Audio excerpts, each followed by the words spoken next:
What's going on, guys? Good morning. Welcome back to United View. Hope everyone is doing very well, having a good Wednesday morning. We're on time this morning. Marcel's absolutely on time, weren't you, Marcel? Yes, yeah. Yeah, of course, man. Of course. Good morning. You know what it's like, yeah, when I said yesterday, I go, Marcel, yeah, 8:45 tomorrow, 8:45, 8:57, 8:58. And then what's very smart is if you're going to be late, what you want to do is you want to be like a minute before you're meant to be there, because then people are just happy you've arrived. That's the smart thing to do. Okay. And I know Marcel doesn't believe in time or whatever, but he goes, I'm here. And I go, it's a strong 8:45, isn't it, Marcel? And he goes, but I'm here though. You go, oh, man. It's fine. It is what it is. Anyway, hope everyone's doing very well. Pre-season continues today, Marcel. We've got another friendly, this time in Edinburgh against Lyon. And then the pre-season tour kicks off in the United States this Saturday in New York against Arsenal. And I can confirm, breaking news, I'm hearing that Flex, KG, and Josh have landed safely in New York. They had a very, very, very long travel day yesterday. Now, it involved, I think, stopping off in Boston because of weather, having to refuel, and then getting to the airport, spending hours in JFK. It was incredible. But they have indeed arrived. So they are ready, tour ready. And I can also exclusively reveal that people should be keeping their eye out. The reason they should be keeping their eye out is because some people enjoy the vlogs. A lot of people enjoy the preseason vlogs. Maybe one's going to be coming sooner than you think. Sooner than you think. Let's see. Sooner than you think. But how are you doing, Marcel? Apart from being late, disgrace sheet. So, firstly, sorry about that. But I'm learning this from KG. You know that. Don't learn anything from him. Don't no. No, that is you can't learn anything from. He's not the example for timekeeping. But no. Other than that, I'm really positive at the moment. In good spirits. Obviously, if Man United don't get this other midfielder, like Mina said, obviously I'm ready to step in. I've been preparing myself to, fitness wise, doing my shuttle runs, my sprints. I'm getting in condition to play. Just in case they need another midfielder. So, but other than that, I'm in great spirits. Pancakes are going to be eaten. An hour and a half or so. So yeah, I'm great. The thing is, you guys will think, Marcel's being facetious. He's joking. He's not. Like, this is the thing. The other day, we had our UV get-together, didn't we? We had our UV get-together. Yeah. And shockingly, I mean, you won't believe this, guys. Marcel was late to the UV get-together. And the reason he was late was because he was doing football training. Yes.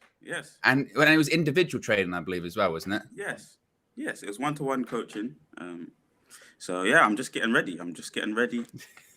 Doing the one-to-one, the cones, getting the cones out, the goals, got the football net with the net is like a goal shoot net. So basically it's got holes in it, each corner, but the rest of the net is blocking the goal. So you have to aim for the top corners. My shooting's getting better, everything. So yeah, I'm in great spirits right now. So someone else who's in great spirits is Andre Onana, Marcel, because he's in the UK. He's in England. He's going to have his Manchester United medical today. There was a bit of confusion yesterday about what his status was. He was meant to be in the UK by the sort of early evening, and it didn't happen. He had, I think, a similar schedule to Flex, KG, and Josh. He had travel issues yesterday. Fabrizio Romano said after some changes to the plan due to last night's issues, there's no problem in the deal or anything like that. Andre Onana was on his way to the UK. He landed in Birmingham really late last night. He's got his medical today. And what's quite interesting too is there's been some quotes from Andre Onana this morning. He's been talking, or at least had an interview, I think, with an Italian outlet about this Manchester United move. And he has said, and I quote, "I really want to start this new experience, exciting, and with a coach who is a master for me." He considers Ten Hag a master. He also says, "I'm a person who always wants new challenges. Playing in the Premier League and for a club like United is irresistible." He continues it by saying, "Personally, I hope to win the Champions League with Manchester United." Now, I'm really glad you're on here this morning, Marcel, because you've been saying a lot over the last few months going, Owen, Manchester United will win the Champions League. Maybe not this season, but next season or something like that. Care to expand? Oh, no, I appreciate that. I mean, we're in a good position now that, and especially that I've heard that now from Andre and that quote there. So thank you very much, Owen, for that. that's just a never player within the squad that wants to win the Champions League. You've got obviously Mason Mount there that's been in and around it. You've got obviously Casemiro, Varane, and now Onana also got the ambition to win the Champions League. And I guess loads of other players, you know, Bruno, most probably Rashford. But I can only see now Ten Hag over the next 5-10 years collecting that Champions League. You know, he's got the right core of players that have either already won it or in and around it. He's been high in the competition before. So I'm expecting Manchester United, you know, to deliver a Champions League within the next few years, and the Premier League, in fact. It's high expectations, isn't it, Marcel? Put a timeline on it then. It's not going to happen this season. Yeah, 3 years. So this year is still part of the development. This is the first season where Ten Hag really gets to attack the market with his players and really starts to form 8 of his players or 6 of his players within 11-man squad or starting 11. The starting 11 now is starting to take shape as more of a Ten Hag's players. So you got to let him have another season of that. And then next season, the season after that, the third season under Ten Hag's tenure, you're looking at him pushing very, very far in both Champions League and Premier League competition. Definitely by the 4th year. So if I'm saying within 3 years now, I would say 2 years from now, it's definitely Champions League and Premier League for sure. You know what's crazy as well? And people might be saying, God, guys, why are you talking about Champions League and stuff like that? You know, first of all, he hasn't actually technically signed yet. But the issue is with Andre Onana at the moment is what more needs to be said. I mean, we've spoken about him ad nauseum. We've spoken about him a million times and how transformative he's going to be, etc., etc. But you mentioned the Champions League. And I think people, rightfully so, when they see that quote this morning, they're going, does he know? Champions League. Like the last time we got to the quarterfinals was David Moyes, I think. I think it's David Moyes when we lost to Bayern Munich and Evra scored that amazing goal. I mean, it's that long ago. I can't recall it. Oh, no. Jose Mourinho. Was that quarterfinals though? We faced Sevilla. Yeah, it could have been quarters. That might have been last 16 or something like that. I'm not sure. The point being is, in the last decade, our Champions League performances have not been good. Last 16. 2019 as well. The point being is, I remember a time under Sir Alex Ferguson, where for like 3 or 4 years, we always got to the semi-final or the final. You know, we got to like 3 finals in a short period of time, 2008, 2009, 2011. And we got to semi-finals during that time period as well. We were just constantly there every single year. Now, in the past decade, in the Champions League, no chance or anything like that. So there's a way to go. There's a mentality to install at Manchester United. But my long-winded point here was going to be that at this stage in the Premier League, certainly, it might be easier for Man United to win the Champions League than the Premier League. Wow. Because in the Premier League, you have to be, you know, just constantly, every single week. You need to be nearly perfect to win the Premier League at this point. We've seen Manchester City standards getting over 100 points or beating Liverpool by 1 point or goal difference. Last season, you know, Arsenal, 10 years ago, if they'd have done a performance like that, most likely they'd have probably won the league or something. Right now, they fall off after 3 or 4 games to go because City are just that relentless, particularly when it gets into the sort of the second half of the season. Champions League, what we saw this past season is we saw some teams that we're buying a goalkeeper off a Champions League final team. In that there's an element of fortune of how you get to the Champions League final. It's about the draw. There can be some times where you look at those semi-final teams. It was Inter Milan, AC Milan. Who was the other one? City. Who did they face? City in the semi-final. Real Madrid. Real Madrid. Real Madrid. And really, at the moment, you just want to avoid Man City and Real Madrid, maybe. And maybe you could say Barcelona this year, but we beat Barcelona as well. The point being is that it's the luck of the draw. Tournament football is different to like league football. So it's more feasible that we could win the Champions League than the Premier League this season.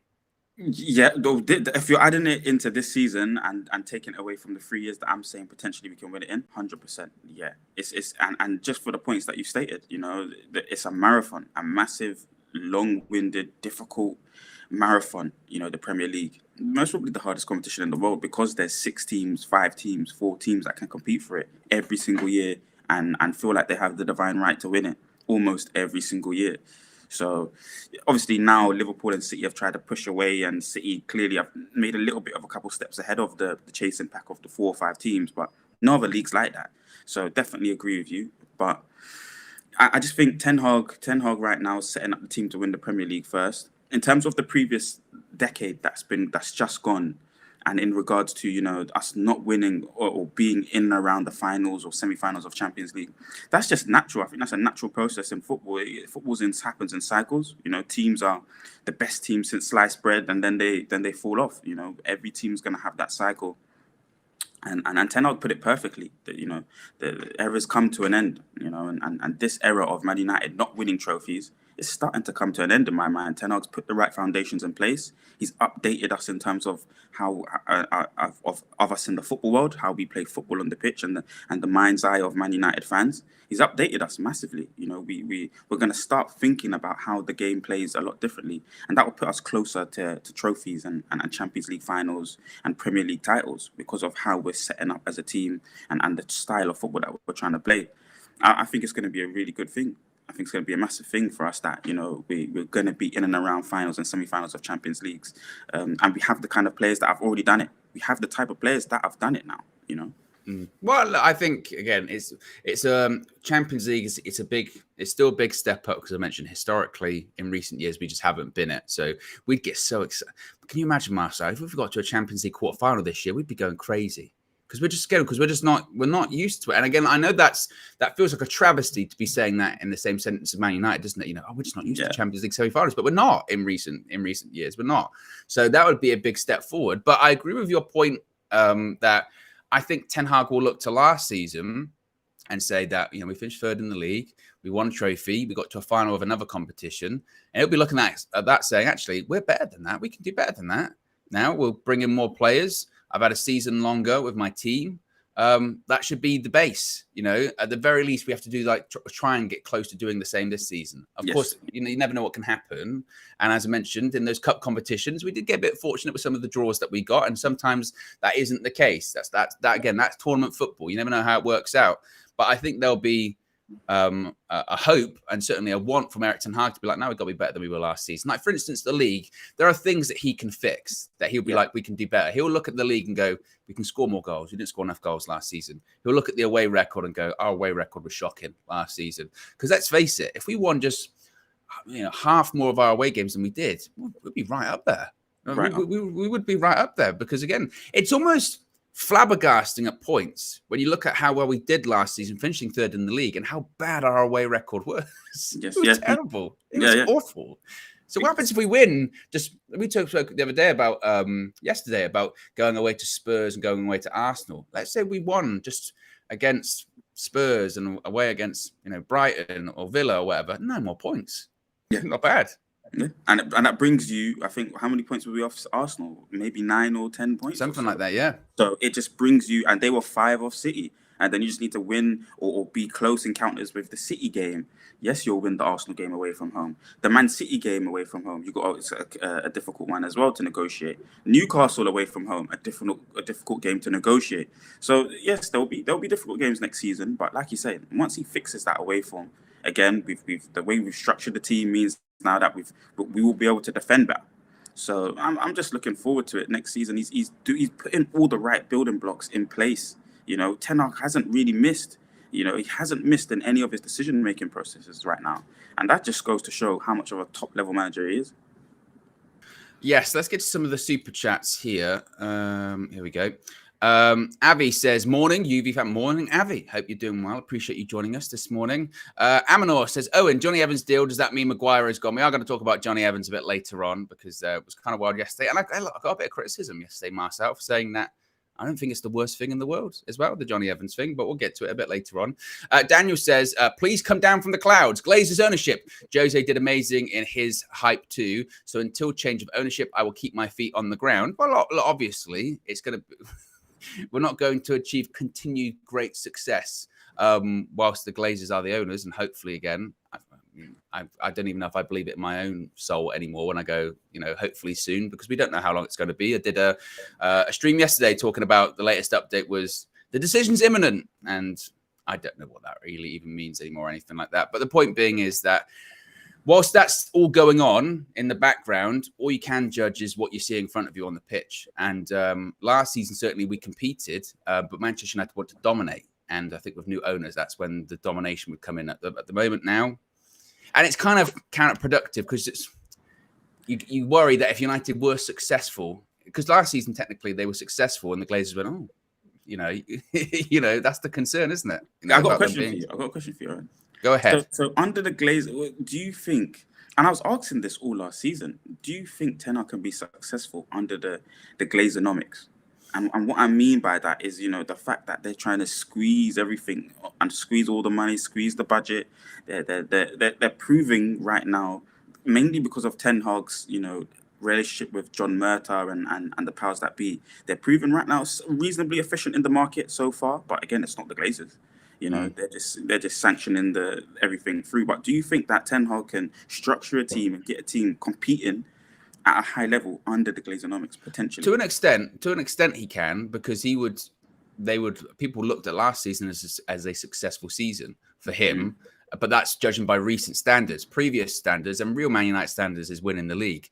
I don't know if United can win the league under that Glazer ownership. I spoke about before. I think it's easier to win the Champions League because it's tournament football. Anyone can get to a final, irrespective of what's going on above you.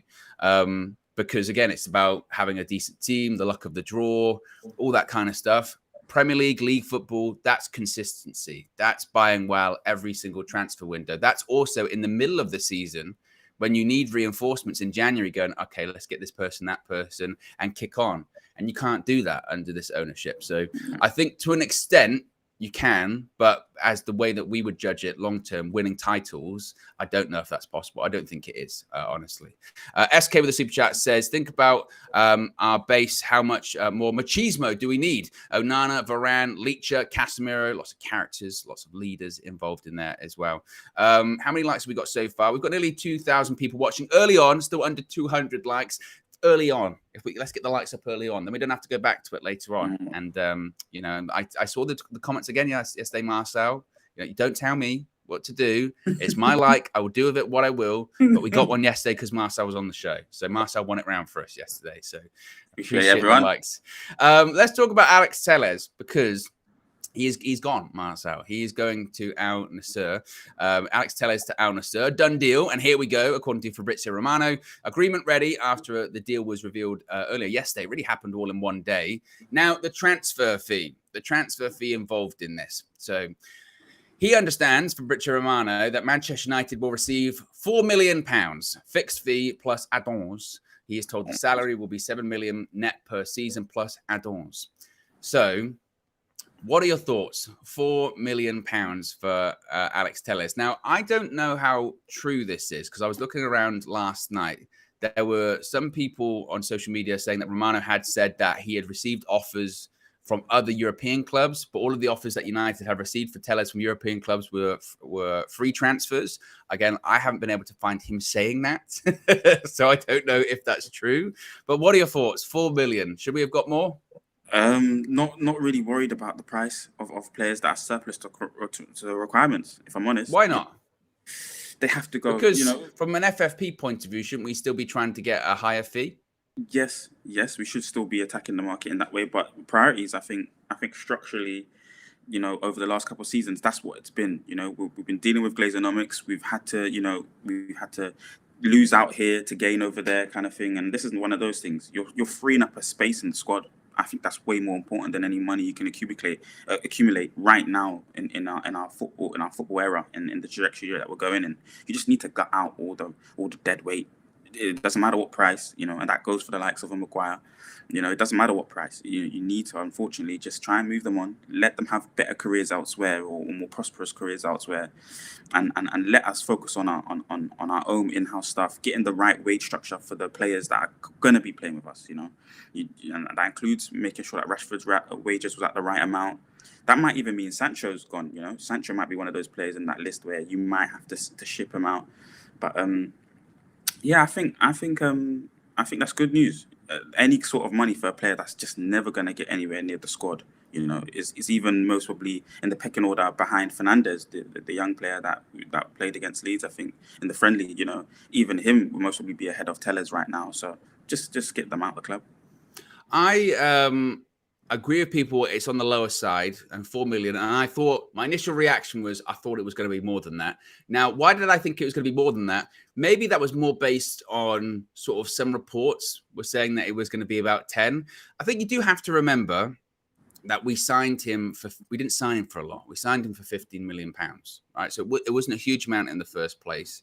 And he's 31, I believe, later on this year, I think. So you go, well, we signed him for 15. He's 31, but we still could have got more. This is still a guy that played in the Europa League final. This is a guy that won the Europa League last season. He is a Brazilian international. You could have at least got 7.5, maybe 10. You know, maybe 10 would have been, I think, really, really, really good business. Because you go, only a £5 million drop off over 3 years. It's not bad going at all. But 4 does feel kind of light. I do agree with what you're saying, though, in the sense of you just go, look, just get him out. You know, he was never going to get a high fee anyway. You know, the big exits are like your Hendersons, your Maguires, possibly your Freds. They'll get like, you know, 20, 25, 30 or 40 or something like that. And that's where you really build it up. It's just about getting some money in. But I do feel like we could have got more. I feel like we could have got more. But again, we don't know what other offers were out there as well. That's the other part of it too, is that there might not have been these ginormous offers. And do you really want to potentially screw yourself over by sort of negotiating your way out of a move when you know there aren't really any offers on the table? I don't know. But my initial reaction to that was that's low. I mean, they do say add-ons. And again, we don't know what these add-ons are. So it might be a case of maybe it does go up to sort of 7.5 pretty quickly. They've only said 4 million, but 4 million does feel like. But at the end of the day, too, I think I've seen some overreaction to this as well. It's not the end of the world. It's not the end of the world. This is the problem with the club, blah, blah, blah. My initial reaction was that's lower than it probably should be. What we have to understand, or what I was mentioning yesterday, is this is the Ed Woodwardness. It's very hard to get rid of a banker setting the wages for a player. It's very hard. I don't think it's going to be easy. And then the consistent act of not dealing with the situation at hand straight away. When a player's running out of contract, we've always been deliberating, taking so long to get the contract sorted. And now we're in this kind of predicament. It's just Edward, like you have to accept it for what it is. Take the hits now for better prosperity later on. It's just really simple for me. It's not an issue at all. I think the team that are currently working have done okay so far. They've managed to get some outgoings happening, which should have really happened for Tellers maybe last season or whenever. And then the ingoings have been decent. They've been on Manchester United terms, the price points. So it's been okay so far. I just want them to do more business consistently and a little bit more urgently. You know, I want to see more. I want to hear more on Amrabat. I want to hear more on Højlund. You know, and then want to hear more on players going. No, it's true. I mean, like we were saying before, I think it's the bigger names that I'm worried about. It's like I said, it's the Maguire. Like, for instance, if West Ham put a bid in or we sold Harry Maguire to West Ham for like 20 million, I go, that's an issue. That's a problem. If Fred goes for 10 million, I go, we need to get more than that, because then you are starting to sort of count up. Or Dean Henderson, if he goes to Forest and they go, it's 20 million, 50 million, you go, that's not enough, because you are looking at, it was reported yesterday by Romano that we're looking at obviously Rasmus Højlund. We've already agreed personal terms with him. We're preparing this first bid. We know that it's probably going to take about 55 million pounds, maybe 60 million pounds. We also know that we've spent the better part of close to 100 million pounds already, and we've got 120 million pound net spend. So we need to raise money somehow, and that's when you start looking at those big people. Alex Tellers was never going to get a big fee. He was never going to get a big fee. Some people, again, according to Romano, if that thing's true, that some people were saying we'll take him off your hands for a free transfer. You know, so from United's point of view, they might say, oh, actually, 4 million's all right. We'll take that. But again, my initial reaction was that I thought it was on the lower side. But there are certainly, as Don Robbie once said, Marcel, there are bigger fish to fry when it comes to this transfer window as well. Super chat here from Daniel says, it takes 6 to confirm each signing, so no. Not sure what that was referring to. I've already forgotten in my mind. You can let us know, Daniel. SK says, we should have got more money from the Saudis. I'll still take it, but it could even be Saudi versus Qatar thing, to be honest. They're competing states, just saying. Maybe that's things to think about in the future. But as of right now, again, still not still not Qatari owned or anything like that. As I mentioned yesterday, there was a thing from Bloomberg. A lot of people, and this is the problem with this takeover stuff. There was a thing yesterday from Bloomberg, and again, it's why it's always important to really read the article, not just see the quote, not just see the headline. And the article was more of a profile piece. It was written by David Hellier and a couple of other journalists. And it was more of a profile piece on Sir Jim Ratcliffe and why maybe he can't afford to purchase Manchester United. Britain's wealthiest man isn't wealthy enough. It's the sort of ongoing theme. And in there was a very small paragraph, very, very small. And not even a paragraph, a couple of lines that sort of said, the Glazers, a decision's imminent about whether they want to sell the club or whether they wish to stay. And that led to people going, oh my God, Marcel, they're going to stay. Oh, a decision imminent. And I went, in reality, it just kind of felt like a connective piece between two paragraphs. And nothing's imminent with this. I mean, we've been waiting for nearly 10 months, Marcel. Nothing's imminent. It's like your timekeeping. It's all over the place. But it's not as bad. I don't think it's as bad as that, because I think, deals of getting players into, getting a new chairman into a club, it takes long usually. The process usually takes about a year anyway. On a normal. Not this long. Not this long though. Yeah, the Chelsea one was obviously sped up because of government, issues and political issues. But I think we can expect maybe a 6 months or so, or 7 months, 8 months on a takeover. Surely. I mean, we're talking about Football Manager. You mentioned Football Manager yesterday. When a chairman comes to take over, it takes a little while, maybe a season or so. It does, and I'm not going to relate that too close to real life, but it takes a little while. So. We'll move on. Don't even know where to start. We're going to talk about Marcus Rashford, his new contract details in just a second. If you haven't already, click the like button. Remember, I'll be live today, 1:30 p.m. Pre-season continues. Manchester United versus Olympique Lyonnais in Edinburgh at Murrayfield Stadium, usually like a rugby stadium, but they're playing football there today. And it's the final game before the pre-season tour of the United States begins. So I'll be live in the Asylum at 1:30 and guiding everyone through the game. I love the name Asylum. Asylum, that's a joke.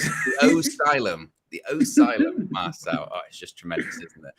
Who came up with that? Was it Lil Yo-Yo? I can't remember. Someone did. Shout out to who came up with the Asylum, yes. Let's talk Marcus Rashford, Marcel. Of course, yesterday it was announced that Rashford has signed a new 5-year contract with Manchester United. Rob Dawson from ESPN is reporting that Rashford's new contract is worth around $325K a week and is heavily incentivized for success on the pitch. But there is a bit of discrepancy with this because Chris Wheeler from the Daily Mail is saying that Rashford's new contract is actually worth $300K a week, but can rise to $325K a week with bonuses. Of course, there was a big bit by Manchester United yesterday. There were quotes from Rashford. There was pictures of him with his family. There was pictures of him with Eric Ten Hag, putting pen to paper. You happy now that Rashford stayed? I mean, there was a bit of this is what's crazy with Rashford, Marcel, and you've probably experienced it too, is that he's a polarizing figure. There were some people yesterday, can't believe we've given him over $300K a week. He's not good enough. He's not consistent. What are your thoughts? Fantastic news. Number 10 for Manchester United Football Club. Big contracts, starting to come into, his more mature years as a player. Started the career at Man United on fire. Debut goals everywhere and in every game that he played in. Fantastic player with a high ceiling and a lot of potential that a lot of people can see. It's good news that he stays on with the club, and is a long-serving player. That's part of our history as well, especially the recent history, last 10, 20 years. We've had a lot of long-serving players that play, 300, 400, 500 games for the club. Marcus Rashford looks like one of those that could maybe top that up and do very well and pick up trophies. Had a fantastic season last season. So I don't know why a Man United fan would have doubt in their mind as to regards of his abilities. What I would say is, what would the Man United fans prefer then? The purple patch Rashford that was poor on either end maybe of the season, or didn't start particularly well. It took a while for him to get going, but then had an amazing period in between the season. Or would you just want a Rashford that scores 30 goals in the Premier League next season? Whichever one is going to be relatively close. I think whichever one you pick is going to be that type of Rashford, a purple patch somewhere next season, or 20, 25 goals, Premier League goals next season. Which would you prefer? Here's my question for you. was saying this yesterday, and I said it a bit flippantly. And you know what? I hold my hands up and I apologize. I'm not too big to apologize because you can always be wrong as long as you're willing to admit that you were wrong. Yeah. And yesterday I was going about, he's not the best left winger in the Premier League. And then I was sitting there last night. I was there eating my dinner, knife and fork in the wrong hands because I do it the wrong way around. And I was like that. And I was thinking, well, who is the best left winger then in the Premier League? And I was thinking through the clubs. I was going, no, Rashford might be better than them. And I was sort of thinking with some people, I was going, well, they don't really, sometimes they play on the right and they're not actually left wing all the time. Is Marcus Rashford the best left winger in the Premier League? Yeah, he's pretty much, off of last season anyway, he'll be one of the better goal scorers in the league as well. The proof is in the pudding of what happened last season. So, he's better than Martinelli for sure anyway. It's definitely better than Martinelli. Well, because this is what I was looking at a list. I was looking at a list of all the left wingers. So I thought maybe I'm not thinking. So that Martinelli was involved in there. Grealish plays on the left. Yeah. And then you get into who's better, Rashford or Grealish.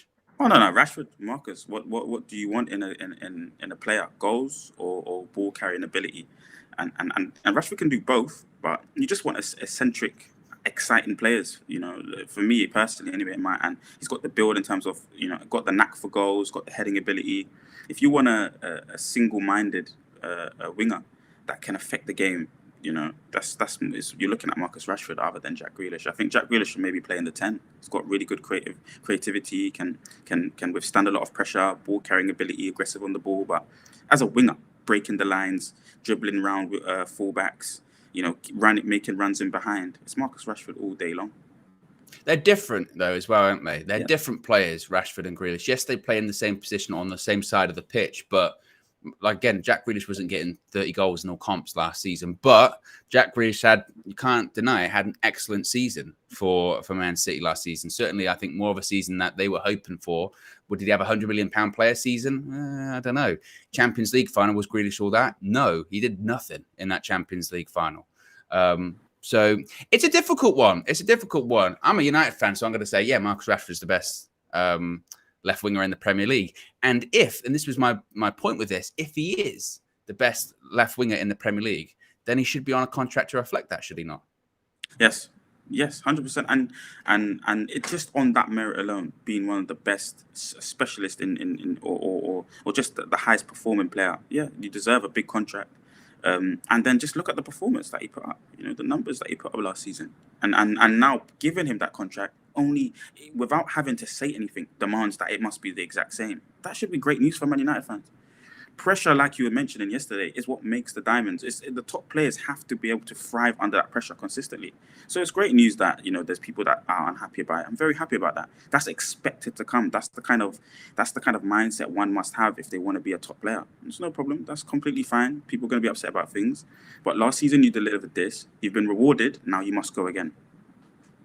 Yeah, I think that's the key thing involved in all of this. Like, don't get me wrong, because if Rashford plays as he was playing, let's say, towards the end of last season, for the majority of this season, then we've got a bit of a problem, really, because he was, from what I can recall, that's the best I've seen Marcus Rashford was from October-ish time to sort of March of this year. He was brilliant. When he played against Barcelona in the new camp, he was unplayable on that night. They could not handle him. He was sensational.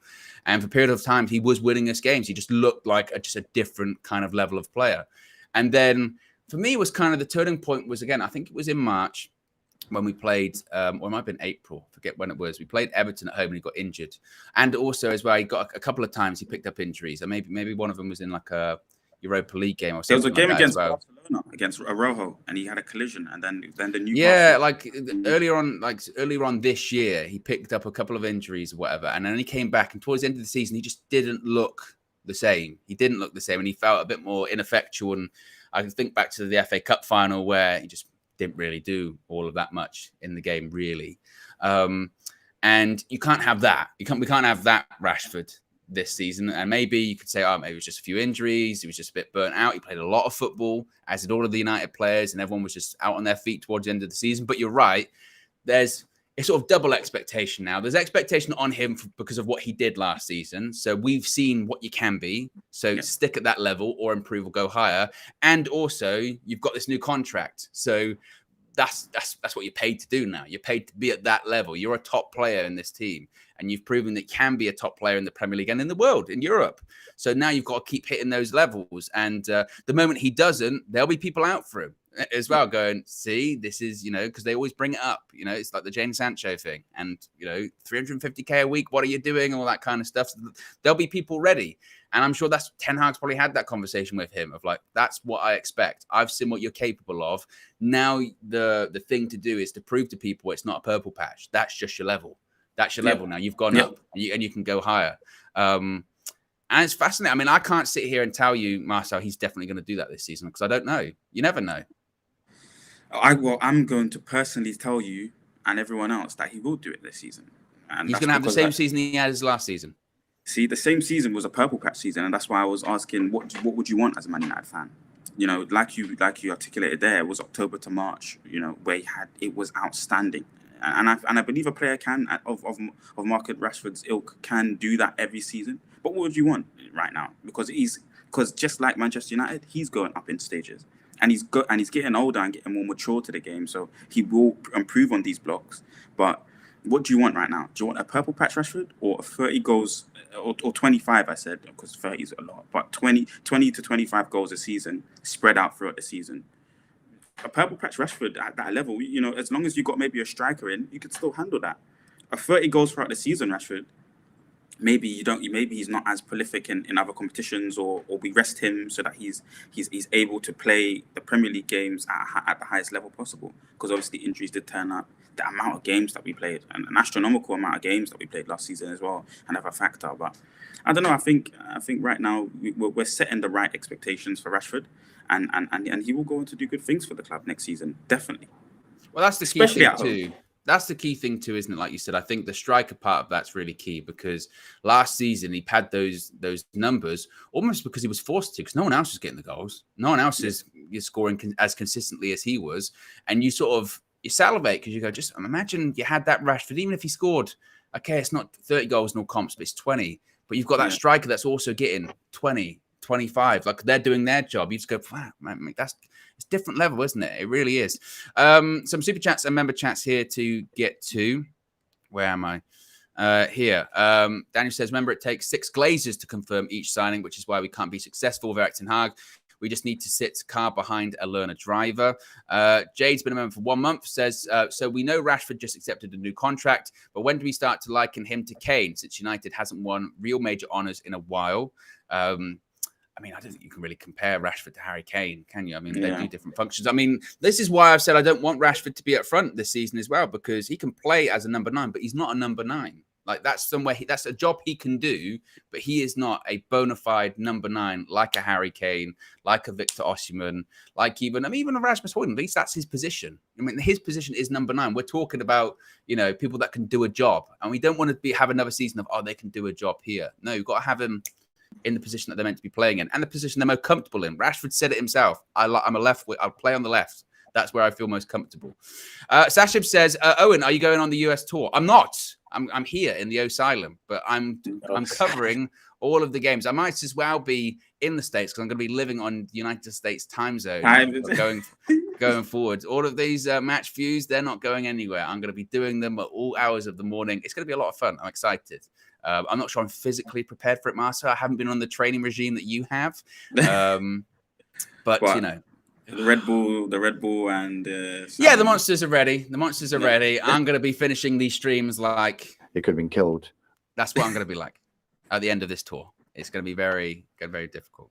Love's been a member for 5 months. Says, Owen, tell the people to stop overreacting over the Johnny Evans deal. Clearly a smokescreen to push Maguire out. Smart, if you ask me. It's 6 months and wages are small. Sashiv says, has been a member for 4 months. Says, watch Robbie doing the Avengers speech at Old Trafford and we'll beat Arsenal to win the league. Oof. Let's not get too carried away. PS says, I'd prefer a Rashford season with slightly less good stats, but others like Mount, Bruno, Anthony, and whichever number 9 we bring in, chip in with more, which is basically what we were just talking about there, Marcel, wasn't it? Saying that actually if the numbers, Rashford had to hit those numbers to drag us through the season at points last season. And you don't really want that. You want everyone else to chip in as well. Let's talk about Johnny Evans, because this was probably the most surprising news to come out of yesterday, Marcel, and that is that Johnny Evans has signed a short-term deal with Manchester United. It was announced by Man United when they announced the squad that was going to be travelling for the game in Edinburgh today. And they said, I've got the quote in front of me, experienced defender Johnny Evans has signed a short-term deal to enable him to take part in Manchester United's upcoming pre-season games in Edinburgh and San Diego. Now, they also said that this for now is just for pre-season, just for these couple of games. But United aren't ruling anything out. Johnny Evans and United are very happy with the situation. Apparently, Evans has impressed Erik ten Hag in the training sessions that he's participated in. And they're not ruling out a longer-term deal if it indeed is possible. What was your reaction to this, Marcel? I'm curious. Yeah, wonderful news. Wonderful news of how the club runs itself for me. I was looking in a broader spectrum of things in terms of the club lets, Johnny Evans was a young pro for the club, homegrown player. Homegrown player, and to enable a homegrown player to come back into the club. He's at the twilight of his career, very end of his career, but come back into the club and train with one of the greatest managers, that I've seen in a little while. And, the most modern style manager, De Zerbi, Ten Hag. You're thinking about these guys that are at the cusp of, transitional football style mixed with total football. And to be able to be a player of yesteryear and to update your knowledge on that, come in, learn, and we need centre backs. We need centre backs. So I was really happy from that standpoint. The class of the club, the ethos of the club, the ethics of the club. But in terms of quality of player, I think Johnny Evans is still decent. I don't think he's a shocking player, an absolute rubbish player. And if he's coming to help out for pre-season, it means maybe one or the two of the younger players that just are not near the level are playing in those friendly games, which again is a plus. Would I take Evans over Maguire? Sorry, guys, but yes, I really would. So, even from that standpoint, he's a free transfer. So you're putting a body in and you're taking a body out for some money, hopefully. We're going to ascertain some sort of financial value from Maguire. Also, Owen, what's happened with Phil Jones? Has Phil Jones officially left? I haven't kept up with that. Jones is gone, yeah. So that's somebody that's another space that maybe potentially needs to fill with somebody that can push the team, understands the way that the team need to play and the mentality, the attitude of players and pros in and around the club. So he's going to have that benefit of trying to push people and prove something to the new manager. There's only positives in a player like Evans coming to the club. Only positives, Marcel. Well, I don't go that far. I can understand people's reaction to it. When I told Flex because he didn't know about this. I informed him whilst he was on a plane. He was stopped in Boston on his way to New York. And I went, we've re-signed Johnny Evans. He went, what? What? And to be fair, look, the more I think about it, then this was the way I was looking at it yesterday. And people could say, you're trying to rationalize it, you're trying to defend it. And maybe I am. My point was, initially, it's just for pre-season. So there is still a high chance that he's not going to stick around. It's just for him to, like Marcel said, have some extra numbers. We are actually a bit light at centre-backs for pre-season. Will Fish is going out on loan to Hibs, even though I saw someone say that Ten Hag wants him to go on the tour now. Bennett, who played last week, I don't think is in the squad for today too. So he might have an injury. So it might just be a case of having, can we just get an extra body in? And so I know people say, well, why don't you just put a youngster in there? But at the same time, is Johnny Evans better than some 16-year-old? We've got a centre-back probably at this point. And you don't want to put them in a difficult situation that would actually hurt their development. So that's one part of it. Two, from an FFP point of view, and United looking at the business they want to do this summer, they might be looking at it as, okay, we want to get Højlund, right? And we're gonna get Højlund, but we're gonna have to do some sales to do that. We want to get Amrabat, 25 million. But that sales are going to have to go into that. We might have to get a backup goalkeeper, Suzuki. It might only cost 5 million, but that's an extra 5 million it's going to cost. Now, if we sell Maguire as part of a way to fund all that, we might not actually have the finances to go out and get another centre-back that we need to bring in. We've been linked to Disasi, but are we going to have 30 million, 40 million to go and get that deal done? Maybe not. And then you say to yourself, okay, who's our centre-back options going to be this season? Varane, Martinez, Lindelof, And I don't think Evans would be in that bit. I think then you go into Shaw, because we've seen him do that, Yes. go into Luke Shaw, and then you go into Johnny Evans, and you go, actually, how often is that Johnny Evans really going to play? Really? But you've got to get yourself covered just in case. You never know.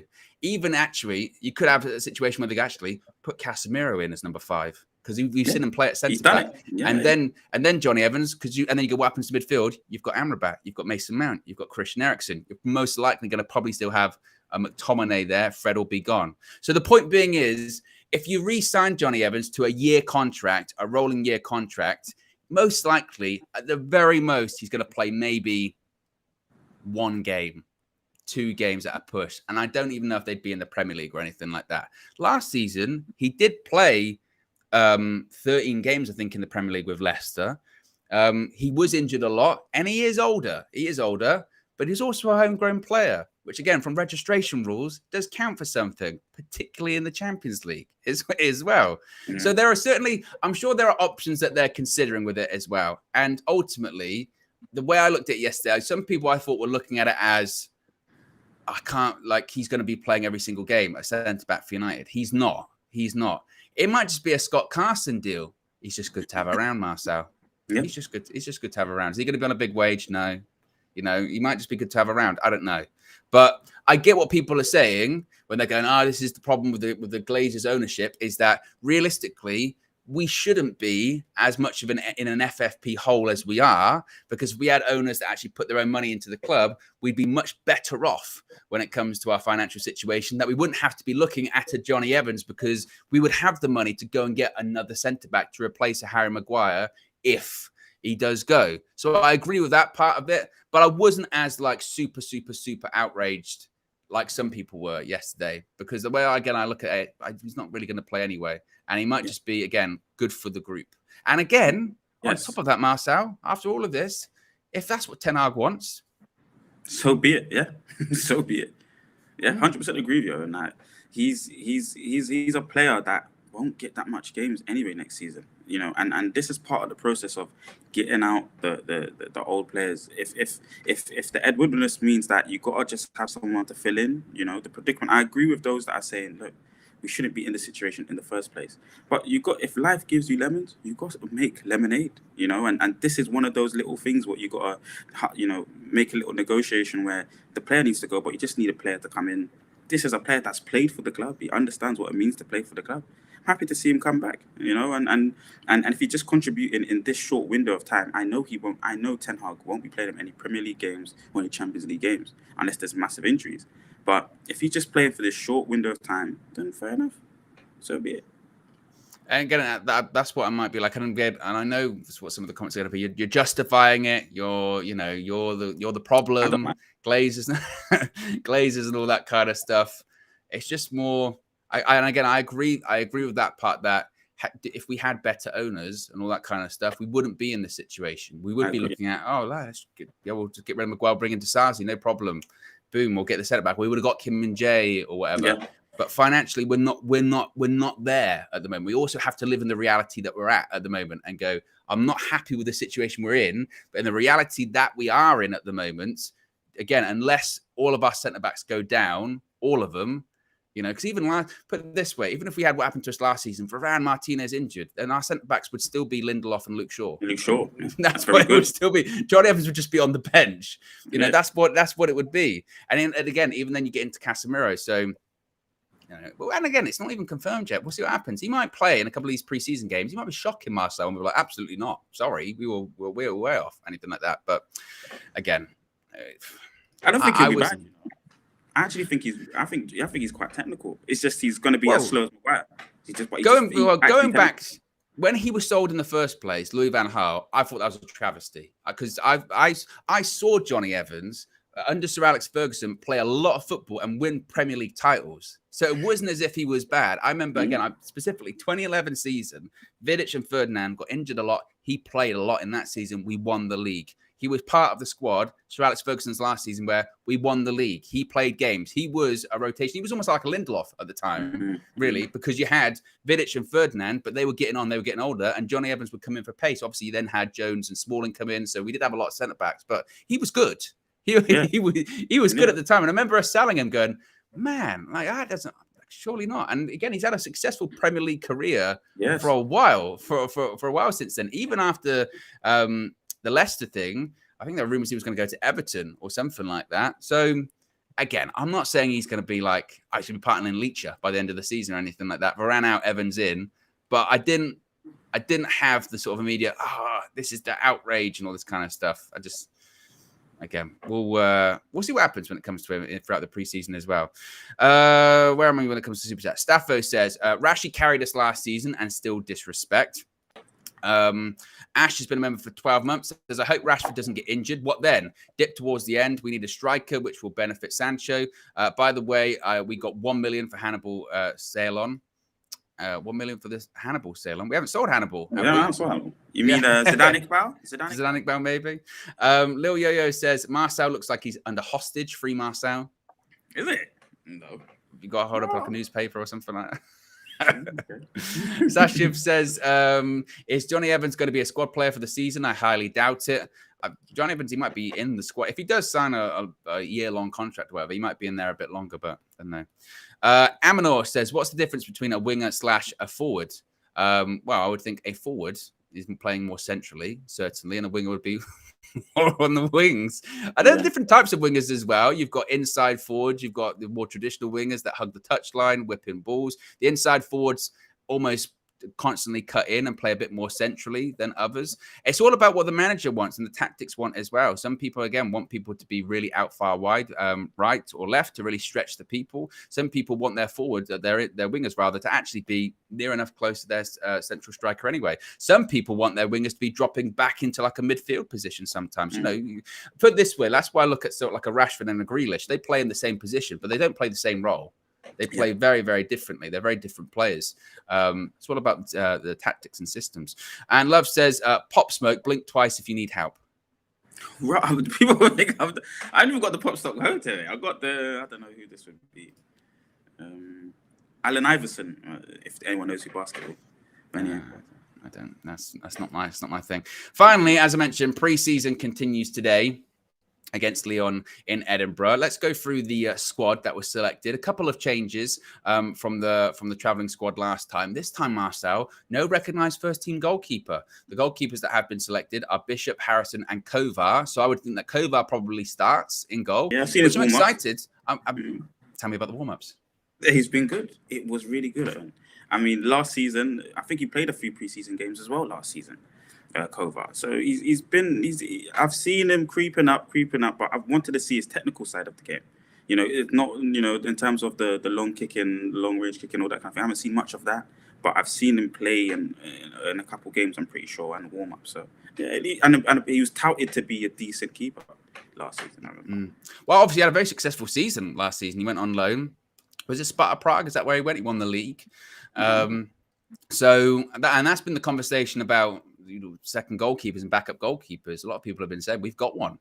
Forget getting Suzuki from Japan. We've got one in Kovar. So I'm really interested to see how he does today. I mean, it's going to be the same as last week in the sense of there'll be 45 minutes apiece, and you might have nothing to do in the first half, and that might be a bit unfortunate. But interesting, certainly interesting as well when it comes to Tom Heaton, because it had been rumoured that Tom Heaton was going to be going to Luton. Dean Henderson still hasn't been involved in any of these preseason squads, which tells you that he's definitely off. So there's a lot of changing when it comes to the goalkeeping position at United. You've got obviously Henderson going, probably Heaton going as well. You've got Onana coming in, maybe Suzuki coming in, or maybe this season going forward, it's going to be Onana, Kovar, and maybe Bishop or someone like that. That's quite interesting. Defenders that are going to be included today are the aforementioned Johnny Evans, Alvaro Fernandez, Will Fish, Mark Jurado, Lissandro Martinez, Rafael Varane, Aaron Wan-Bissaka, and Brandon Williams. Who out of there would you like to see more of today, or who impressed you last week and you're interested in seeing again? Alvaro Fernandez, I think, is a fantastic player. In terms of his build, he's a fullback that's got quite a tall build for a fullback. Really comfortable on the ball, and I think can play centre, but can do what basically Luke Shaw's doing, but maybe just very young. perfect player to learn off Luke Shaw in terms of, can you play in that centre-back position? Because I think Ten Hag wants players that can play in more than one position. You know, if you're a player in his team, you can play at least two positions easily, understand the jobs in both positions. So, you know, seeing him push on in the fullback if he comes onto the pitch, and then maybe even seeing him do a little bit of a job in a centre-back position as well. Yeah, I thought Fernandez was quite good last week. Yeah, he had a really successful, again, loan spell out last season. He was at Preston, played over 40 games, was Young Player of the Year there. Clearly, he's not ready for United just yet, and he's got people ahead of him. You know, he's got Luke Shaw and Terrell Malacia ahead of him. Although, Fernandez might be more involved with this preseason tour. I saw a report yesterday saying that Terrell Malacia looks like he's going to be out of the US preseason tour through injury. So, sometimes, as we always say, football's about timing, and you never know when your opportunity is going to strike. And maybe the left backs on the tour will be Luke Shaw and Alvaro Fernandez. And if Fernandez does well, who knows what that's going to bode for him for the season. So interested to see what happens with him. Midfielders, we've got Fred, Dan Gort, Hannibal, Isaac, Hansen, Aaron, Kobbie Mainoo once again, Mason Mount, and Donny van der Beek is in the squad as well for today. Obviously, Donny's been out for a long time after suffering an injury in the FA Cup earlier this year. It was against Reading, I think. Reading, wasn't it? Yeah, horror tackle. Yeah, horrible. His knee bended the wrong way. And obviously, look, it's a important preseason for Donny, not so much for his Manchester United future, because I don't think he particularly has one, but more so to show people that he's fit and he's ready to go and secure a move, wouldn't you think? Yeah, I can only, if he does, I don't see him lasting in the Premier League, unfortunately. Just we're not there yet as a team to be able to accommodate his kind of shadow runs, his space interpretation. You know, finding areas to cause overloads and break lines, or finding free spaces in the pitch, always making himself available. He's a very intelligent player, but you know, in this team where we're just so heavily focused on transitions, you need legs. You know, when you're in a transition game, you know, and in a counter-attacking style game, you need legs. Just first and foremost, give everything. And he kind of goes missing in that regard. You know, he's quite timid, shy personality a little bit at times anyway. So I think his career's done. But like you said, I can only maybe see him going back to Ajax, a team that already appreciates his gifts, and understands how to utilize his gifts right now. So, or Bayern Munich, because they've had a similar player in Muller, who's coming towards the end of his career. So, in Thomas Muller. So I think it will be maybe one of those two options for him. But yeah, Man United, his time's done, unfortunately. And forwards, we've got Ahmad Anthony, who's in the squad. So he's going to be making his first preseason appearance. Noam Emran again after his very impressive performance last week. Amari Forson, Joe Hugill, and Jadon Sancho. Do you think Emran can be as impressive as he was last week? What happens if he just has another really good game? Like, what happens then? He's still behind in the pecking order because Ahmad is the one. Yeah. Ahmad is the one. But Emran was good last season as well in preseason. You know, he's good. Like, and he's a right winger, sharp, technical. He's got that really good gift in terms of. He's almost like, I don't want to put him in the Elise bracket, because Elise kind of came onto the scene quite strong and has been consistent, really good at Reading. Then comes into the Premier League, shows it again at Crystal Palace. But, you know, he's got very technical. But Ahmad's there. Ahmad's going to win you games. He can carry teams. He's further ahead in his development process. So he's a long way down in the pecking. And then you got Anthony as well. He's a long way down in the pecking order, unfortunately, if he's a specialist right winger. But you know, it may be a good loan for him. And I can see him scoring goals again. He's very technical, finds pockets, good left foot. He's a good player. What I'm interested in as well is, if I was Ahmad today, I would say, right, Anthony's here. Anthony's in the squad. So I have to today, I've got to really show him up, you know, because that's the spot that he's fighting for, that right winger spot. And obviously Anthony's ahead of him in the pecking order. He's Ten Hag's guy as well. There's still thought of Ahmad's probably going to go out on loan this season. But in the next couple of games, I mean, as of right now, Ahmad's move hasn't been sorted. So maybe Ahmad is going to go out on tour. You'd be like, right, make an impression. Coming out of these games, because you're going to get half each. You've got to make sure that people are saying, actually, I tell you what, Ahmad was better than Anthony in that game. If you really want to show that you're capable of it, then now's the time. Now's your opportunity to stick around this season. And also on the flip side of it, if you're Anthony, you got to be like, right, I've just got to show everyone of where it's at actually at the moment. This is my spot. This guy's behind me. Maybe eventually he can get better in the future, but as of right now, it's my spot. So I'm really interested to see what happens on that right hand side. Yeah, healthy competition for places, though, and that's what we need at Manchester United Football Club. That's what you need to win the league. You need two first 11s. You need two first 11s, and if you've got someone like Anthony that can push Elanga and vice versa, then you're in a healthy position for two specialist type right wingers, both left-footed, both like to stretch the pitch. I just think Ahmad's just more of a maverick, more of a world-class player that and looks just so good on the ball, can connect players. So you want that competition for places, man. So there you go, guys. Be sure to smash a like on the like button. Be sure to subscribe, bottom right-hand corner. We're currently at 442. Look at that formation. 442. 442 when it comes to likes. Let's see if we can get that to 500 on the way out. Let's see if there's super chats before I wrap things up. Ahmad, Sheikh Ahmad says, Marcel Lamar killing my vibe. Ash says... sorry, I meant 1 million for Taif Chong, Salon. Yes, we did make $1 million from Taif Chong. He's gone to Luton from Birmingham. But there you go, guys. As I mentioned, I'm going to be back later on today. It's a 2 o'clock kickoff, so I'll be live at 1:30. So join me in the Asylum then. And stay tuned. Vlog stuff coming. Transfer stuff coming. So be sure to subscribe. Bottom right-hand corner. We're out of here. Peace.